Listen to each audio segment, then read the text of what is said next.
Tapi kan ini lawannya Pak Lutfi, Pak. Bukan masalah lawan sekarang. Oh gitu. Yang penting pemimpin itu menjadi teladan bagi masyarakat. Oke. Teladan yang utama adalah seorang laki-laki itu harus memberikan contoh pada keluarga yang lain. Bentuk kasih sayang pada istri itu harus ditunjukkan betul. Tapi kan dalam aspek apapun hampir Pak Andika sama Pak Hendy ini kan jauh, Pak. Sama Pak Lutfi. Iya, dukungan partai, tokoh politik. Betul. Ya, dukungan partai hanya sendiri logistik, macam-macam lah. Nah, ini filosofi dari TNI itu sangat tepat di Jawa Tengah. Teguh Bambang ini mewujudkan masyarakat Kota Surakarta dengan apa? Berseri tanpa korupsi. Pak Andika juga sama. Pelayanan anti ribet tanpa pungli. Jadi antara pemerintah Kota Surakarta dan Jawa Tengah itu sama. Semua anti korupsi. Ketemu lagi dengan saya Nino Histrialuddin dan kembali lagi ketemu sama Pak Brengos nih. Tukang las. Ini masih, memangnya masih ngelas Pak? Oh iya masih. Beneran. Nah, ini aku buat semua sana, yang di sana tak buat semua, yang lapangan olahraga yang di Sungai Bengawan Solo. Oh, yang di Girli itu. Ya, itu kita buat sendiri. Ini mau pilkada loh, Pak. Oh, enggak masalah. Masih sempat ngelas? Oh, masih. Lah terus apa kandidat-kandidat yang diusung pripun, Pak? Kalau pilkada kan untuk siang hari kan tugasnya beliau kan belusuan. Oh, gitu. Saya malam hari yang langsung ke masyarakat. Jadi sama sekali saya tidak pernah mendampingi. Malah? Enggak pernah, karena yang mesti harus saya sampaikan, pendamping setia itu rakyat, bukan tokoh. Wah, ini teman-teman, beda banget yang jelas. Jadi ini menarik nih, apa pernyataan Pak Rudi ini, karena barusan kan kemarin yang mantan presidennya malah dampingi itu, Pak. Oh, itu hak beliau. Nah, kita enggak perlu. Maksud saya kenapa Pak Rudi nggak melakukan itu? Oh, bukan. Kalau bukannya enggak mau. Yang mendampingi paling setia dan konkret itu adalah rakyat. Dukungan. Alasannya? Alasannya yang memilih itu adalah rakyat. Wih. Nah, sehingga kalau calon itu ketemu dengan rakyat, ada pertanyaan pasti bisa menjawab. Oh, calon itu. Oke. Dan ini untuk Pak Andika sama Mas Hendy ini kan awal memang ke Solo, Pak, itu di periode awal kampanye kan, dan berlangsung di Sirtek. Tapi setelah itu kemudian di banyak kota ngikuti. Apakah ini inisiatif sendiri? Apakah ini perintah dari DPP atau pripun, Pak? Nah, itu inisiatif saya sendiri. Ketika rekomendasi turun, tanggal 29 beliau mendaftar, tanggal 1 atau tanggal berapa lupa, bukan lebih awal lah. Belum ada teman-teman bergerak. Pak Andika dan Pak Hendy, saya buatkan acara silaturahmi dengan warga Solo. Yang kemarin dihadiri kurang lebih 3.500 warga di gedung Gor Sritek. Ini merupakan salah satu awal dari pergerakan seluruh kawan-kawan yang ada di Jawa Tengah. Dan itu kayaknya masif, Pak. Ya, kayaknya dengan melihat profil Pak Andika, dengan melihat betapa sayangnya terhadap istri, itu bukan pencitraan. Oh, gitu. Itu dari dulu. Saya kenal beliau kan sejak Pak Indro Priyono jadi kepala BIN-nya Mbak Mega. Oh, jadi kedekatannya memang dan memang sampai sudah dengan lama. beliau menjadi dan pas Pampres, itu kita masih ada komunikasi lah, sehingga dengan adanya beliau ke sana kemari, istri digandeng, itu dari dulu, bukan sekarang. Tapi kan ini lawannya Pak Lutfi, Pak. Bukan masalah lawan sekarang. Oh, gitu. Yang penting pemimpin itu menjadi teladan bagi masyarakat. Oke. Teladan yang utama adalah seorang laki-laki itu harus memberikan contoh pada keluarga yang lain. Bentuk kasih sayang pada istri itu harus ditunjukkan betul. Tidak hanya di dalam keluarga, namun masyarakat pun tahu. Jadi keberadaan Pak Andika di Jawa Tengah ini betul-betul menjadi contoh dan teladan bagi keluarga-keluarga masyarakat yang ada di Jawa Tengah. Nah, sehingga kalau saat ini surveinya begini begitu, kita tidak berpikir itu merupakan salah satu hal yang keberhasilan, tidak. Namun ini harus terus menerus Pak Andika ini belusukan ke masyarakat itu sangat penting. Kan hasil terakhir naik nih Pak. Ya. Iya kan? Bukankah itu melegakan? Ya, itu melegakan ya, namun tidak boleh puas diri. Tidak boleh membusungkan dada bahwa nanti akan menang, tidak, namun tetap harus bekerja keras. Atau ini refleksi dari Pilpres kemarin yang ketika waktu itu tiba-tiba bansos nyebar gitu. Sekarang, untuk waspada soal itu, Mbak? Oh, kita ada nanti kita ada yang namanya Satgas Anti Suap. Itu nanti akan ronda 3 shift yang dilakukan di Solo. 3 shift itu Hamin berapa? Hamin 3, jadi begitu hari tenang kita sudah mulai ronda. Jadi tanggal 23 selesai, tanggal 24 kita sudah mulai ronda 3 shift. Shift pagi, shift malam sampai dengan pagi. Artinya kota Solo ini betul-betul akan dijaga seperti layaknya security di perusahaan gitu ya? Ya. Jadi supaya ini yang dipilih itu pemimpin, bukan memilih partai politik. Kalau milih pemimpin, tentunya pemimpin yang mau menjadi pelayan masyarakat, bukan berarti jadi pembantu atau banturnya masyarakat, tidak. Namun bisa menampung aspirasi dari masyarakat dan bisa mencarikan solusi dan direalisasi. Tapi kan dalam aspek apapun hampir Pak Andika sama Pak Hendy ini kan jauh Pak, sama Pak Lutfi. Iya, dukungan partai, tokoh politik, betul. Ya, dukungan partai hanya sendiri logistik, macam-macam lah. Nah, ini filosofi dari TNI itu sangat tepat di Jawa Tengah. Kenapa Pak Andika mantan Panglima mau dicalonkan jadi gubernur di Jawa Tengah? Karena TNI itu kan dari rakyat untuk rakyat. Nah, saya membuat jargon Pak Andika ini dari rakyat kembali untuk rakyat, melayani rakyat Jawa Tengah. Luar biasa. Ini kayaknya yang jarang sekali ya kita mendengar ini. Tapi bagi kita ini menarik, Pak. Oh iya ya, memang justru inilah yang kita pakai untuk memberikan pemahaman kepada masyarakat. Nah, kalau sekarang nih Pak Andika sama Mas Hendy ini kan hampir nggak berhenti nih keliling. Terus ya, makanya dengan kemarin ada Tempara itu kayak apa dan sebagainya, beliau langsung ke sana, ternyata beda dengan yang disampaikan pada saat debat. Ini kan sesuatu yang sangat konkret yang akan dilakukan Pak Andika dan Pak Hendy sebagai pemimpin atau pelayan masyarakat di Jawa Tengah. Artinya ketika di debat itu ditemukan ada kelemahan, langsung dicek langsung ke lapangan. Itulah yang namanya, kalau di Solo kan dulu saya mengadakan Sonjo Wargo, itu belanja masalah. Nah, sekarang kata-kata belanja masalah ini kan dipakai oleh Pak Wapres. Nah, ini satu hal yang mesti kami sampaikan juga. Nah, sehingga kalau kita itu Sonjo Wargo itu belanja masalah, lantas Mider Projo itu evaluasi realisasi masalah yang ketika kita dapatkan di tengah-tengah masyarakat. Termasuk iklan yang sudah muncul, Pak. Presiden bersama Pak Lutfi sama Gus Yassin. Itu juga nggak masalah? Oh, nggak masalah, itu hak mereka kok, hak beliau. Loh, posisinya kan presiden, Loh, Pak. nggak masalah, karena KPU tidak melarang, ya ngapain kita harus mikirin itu? Sama sekali nggak pengen. Tidak. Jadi kalau kemarin Pak Andika menyampaikan, ya kita ya pengennya didukung kan gitu. Tapi yang paling utama adalah bagi saya bahwa dukungan rakyat itu adalah dukungan yang sangat real. Yang milih itu adalah rakyat Jawa Tengah.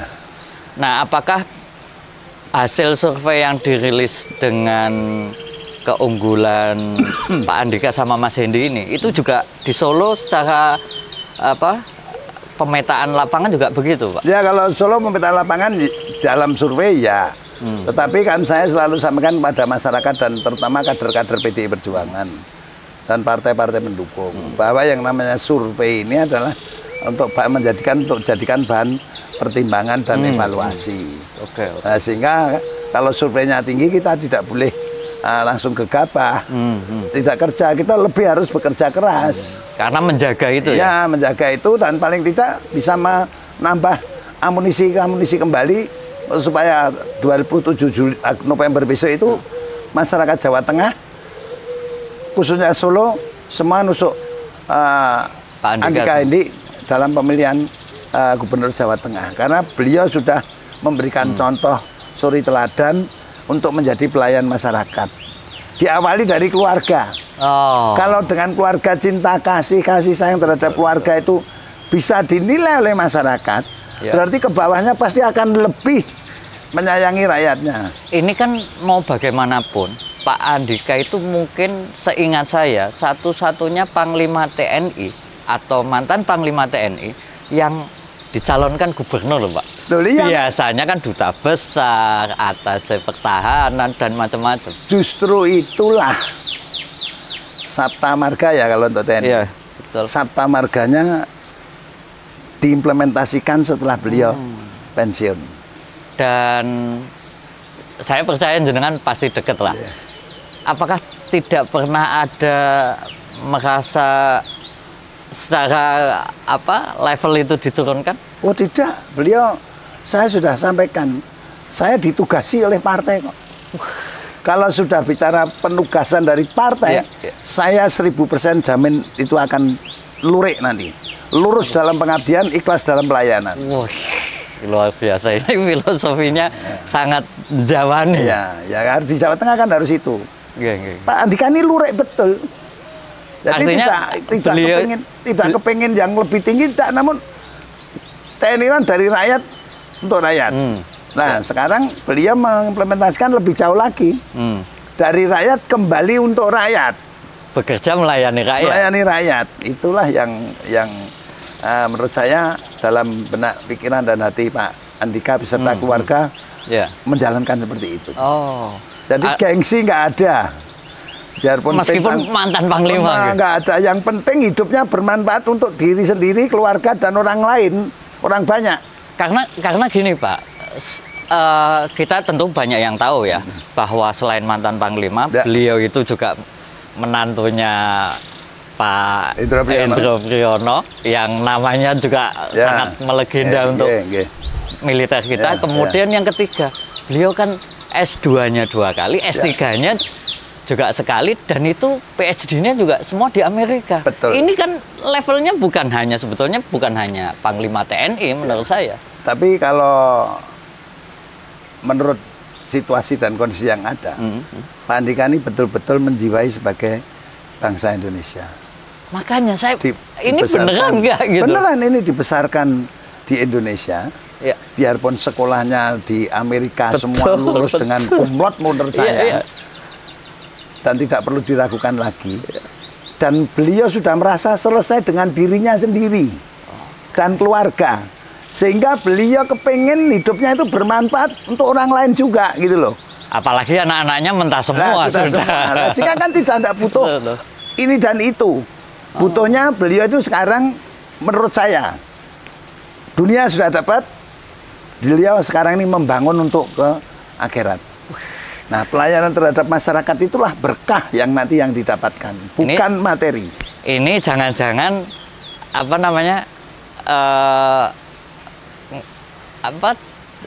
belajar betul sama jenengan. Kalau belajar sih enggak. Cuman saya belajar ke saya kan kebalik toh, Pak. Saya ini kan hanya sekolahnya setengah mati toh. STM itu kan sekolah setengah mati toh itu. Tapi kan pengalaman hidup itu yang saya pakai untuk melayani masyarakat. Ya, tapi kan buktinya kader-kader jenengan sekarang banyak Pak yang sudah. Betul. Namun yang paling utama adalah hidup ini harus bermanfaat. Saya selalu sampaikan kepada beliau juga berdua. Nah, sehingga saya memprediksi beliau ini, beliau sudah selesai dengan dirinya sendiri. Keluarga sudah selesai. Mau tidur-tiduran di rumah pun beliau sudah bisa makan. Tapi beliau tidak. Karena Sabta Marga yang dipegang dari rakyat untuk rakyat, sekarang dari rakyat kembali untuk rakyat, melayani rakyat. Karena gini Pak, mau bagaimanapun Pak Andika itu mantan Panglima yang baru. Beliau itu kan tinggal nunggu presiden dilantik, pasti dapat jabatan. Pasti dong. Ya, tetapi beliau kepingin urip iku urup.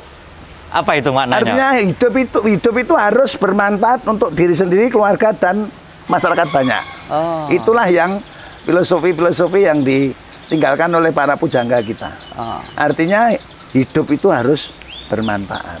Dan jenengan jamin nanti seandainya Pak Andika sama Mas Hendy terpilih, kepeduliannya ke rakyat tidak akan berubah sama sekali? Tidak akan diragukan. Karena ya tadi, kembali lagi tadi, mengimplementasikan dari rakyat untuk rakyat, namun ini lebih diperluas. Oh, oke.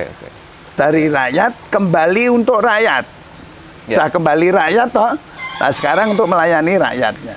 Nah, waktu kita itu kan kebetulan beberapa waktu yang lalu ketemu sama Pak Andika sama Mas Hendy di Tangmangu. Ya.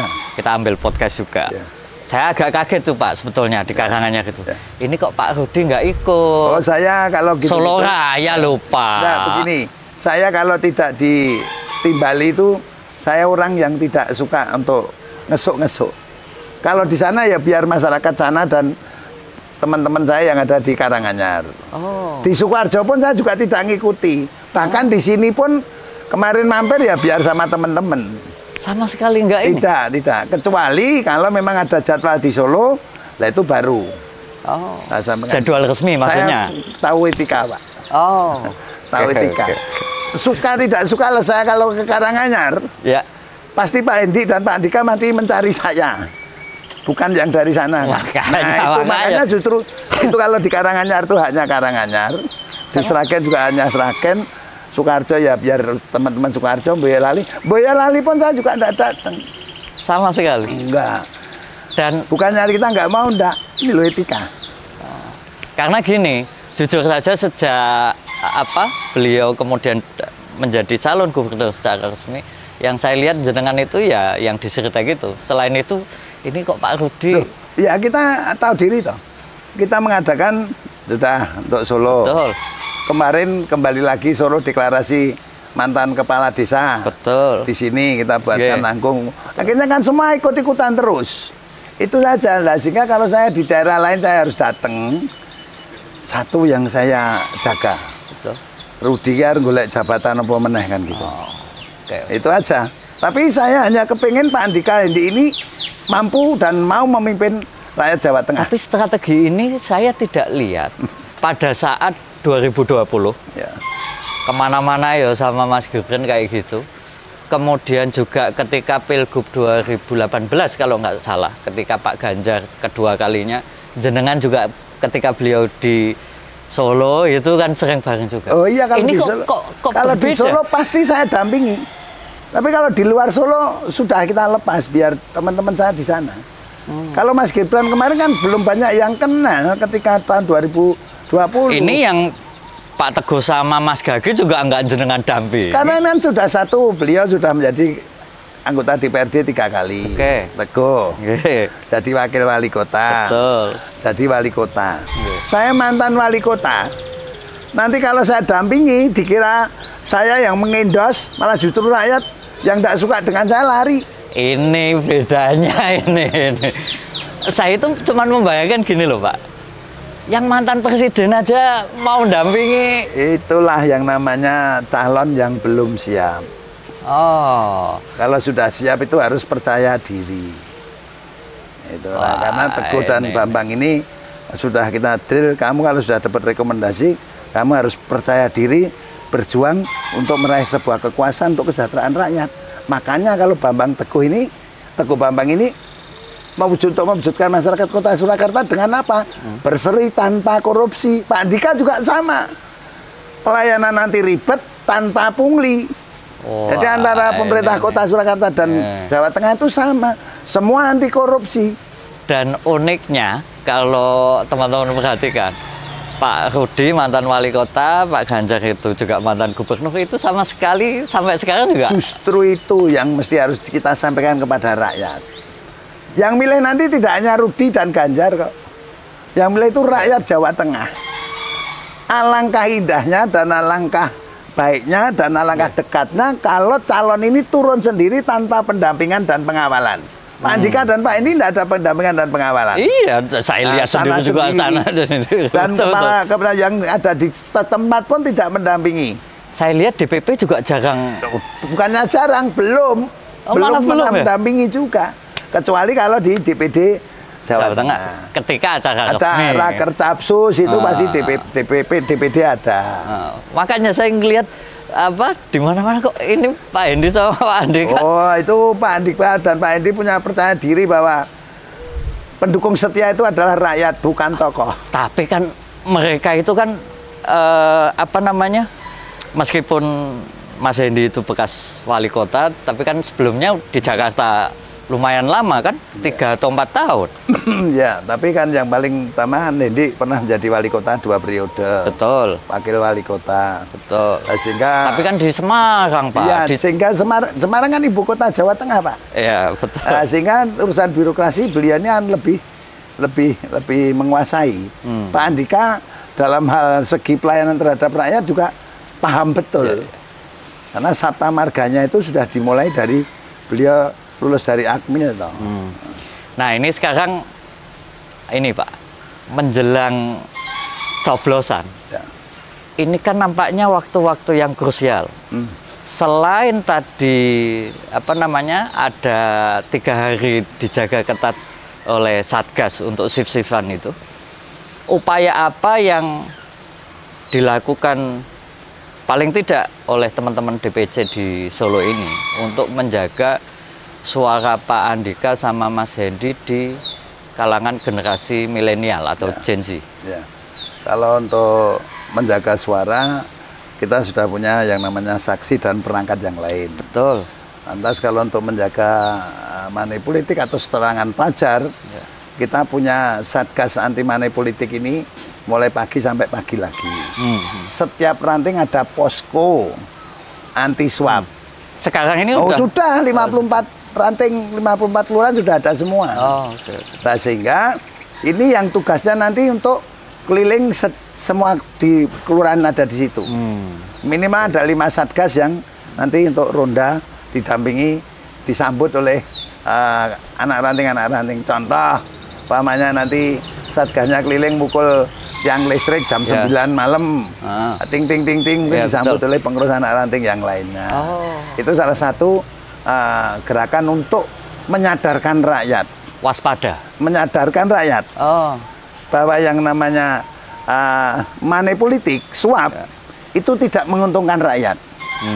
Justru akan merugikan rakyat ketika yang menyuap ini akan menjadi pemimpin. Oke. Ya. Dan kalau berdasar survei, berapa elektabilitas di mata generasi milenial? Ya, kalau untuk generasi Pak Andika milenial sama Mas Hendi. Generasi milenial ini kan lebih besar Pak Andika Pak Hendi ini, karena dia juga dekat dengan milenial. Kalau di Solo kan ngumpulkan milenial pun saya tidak deket kok, Pak. Masa? Enggak, kemarin ngopi di sana saya juga tidak datang. Mas aku neng kene, ya silakan aja di situ. Ini jadi kemunculan mereka tanpa Pak Rudi di Solo itu disambut masyarakat kok. Itu bukan berarti karena jenengan apa? Tidak mau mendampingi itu. Oh bukan. Justru beliau masuk ke kawah Condro di Muko dengan kepercayaan diri, itulah yang akan nanti dipetik hasilnya. Artinya ini sekaligus ujian bagi keduanya untuk melatih diri, begitu? Ya. Satu itu, yang bukan nguji kalau saya. Beliau sudah teruji kok.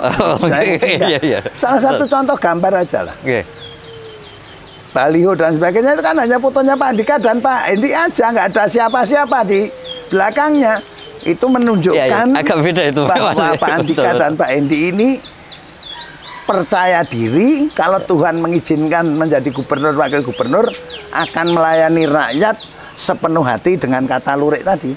Lurus dalam pengabdian, ikhlas dalam pelayanan. Makanya beda banget sama sebelah ya. Ya, itu urusan sendiri-sendiri, dapurnya sendiri. Itu dapurnya sendiri. Backgroundnya aja sampai nggak cukup 1 presiden loh Pak, 2 loh Pak. Makanya justru itulah kepercayaan diri Pak Andika dan Pak Hendi bahwa yang milih saya besok itu adalah rakyat Jawa Tengah dan khususnya Solo, Kota Surakarta. Elektabilitas Pak Andika di Solo lumayan besar, tinggi. Gapnya tinggi? Lumayan tinggi. Wah ini menarik ini. Dan tentu ini tidak membuat teman-teman lengah. Oh, enggak boleh. Karena gini Pak, sebelumnya itu kan sudah ada plastikan yang ada. Ya, jadi kalau saya harapkan dari teman-teman, terutama ketua DPC ya, di seluruh Jawa Tengah, betul, tidak boleh lengah dengan adanya survei. Oh. Yuk kita lebih pertajam program-programnya disampaikan ke rakyat, dan tujuan utama Pak Andika dan Pak Endi untuk menjadi gubernur dan wakil gubernur itu apa, itu sampaikan. Tadi menjelaskan sampaikan mantan Panglima mau jadi gubernur karena beliau merasa menjadi ditugasi oleh partai. Kalau sudah mau ditugasi oleh partai, pasti jalannya akan lurus. Namun kalau merasa dirinya hebat, wah itu saya enaknya sendiri. Iya, ini kan hal yang mungkin baru pertama di Indonesia mantan Panglima mau. Justru itu karena beliau paham betul tentang apa yang menjadi ideologi partai itu sendiri.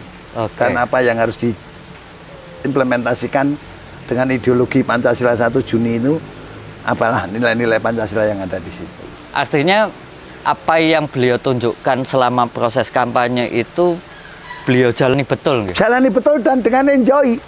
Tidak merasa terpaksa. Betul. Bahkan ketika tampil di debat itu, saya itu juga agak heran. Kenapa nulis saja nggak pernah? Makanya. Ini kan raihan PhD-nya itu kan berarti betul-betul dari otak, bukan. Ya, jadi tidak dari orang lain. Saya selalu menyampaikan, debat itu jadilah dirimu sendiri. Jangan jadi orang lain. Kalau jadi dirimu sendiri, kamu akan mampu mengembangkan dirimu sendiri untuk kepentingan masyarakat. Jadi tagline atau jargon Jateng Perkasa itu bukan sekedar nyuplik dari nama Pak Andika Perkasa. Tidak. Jadi Jateng Perkasa ya kebetulan aja. Makanya Andika Perkasa di sini Teguh Prakosa. Wah, ini kan perkasa semua. Sehingga kalau memang Solo dan Jawa Tengah pengen perkasa betul, pengen semua pelayanan itu anti korupsi, ya pilihlah untuk Solo Teguh Bambang, untuk yang di Semarang Jawa Tengah Pak Andika Hendi. Oke, terima kasih atas waktunya Pak Rudi. Ini lagi-lagi ganggu kesibukan jenengan, katanya ngelas. Kalau sebelum saya tutup, mohon mungkin ada closing statement, terutama ini menjelang coblosan Pak, ke terutama warga Solo, untuk pendukungnya Pak Andika sama Mas Hendi. Ya, saya berharap untuk seluruh warga masyarakat Kota Surakarta, pilihlah pemimpin yang betul-betul tulus untuk melayani masyarakat. Dan untuk khususnya untuk umumnya Jawa Tengah, saya berharap pada seluruh jajaran ketua partai DPC, yuk kita bareng-bareng untuk mengadakan ronda itu dengan Satgas anti suap, sehingga kita ke depan akan mempunyai pemimpin yang betul-betul lurus dalam pengabdian, ikhlas dalam pelayanan, dari rakyat kembali untuk rakyat. Oke, matur nuwun Pak Rudi. Sama-sama atas waktunya. Mungkin kita akan ketemu di lain kesempatan, dan yang pasti jangan lupa tanggal 27 November nomor 1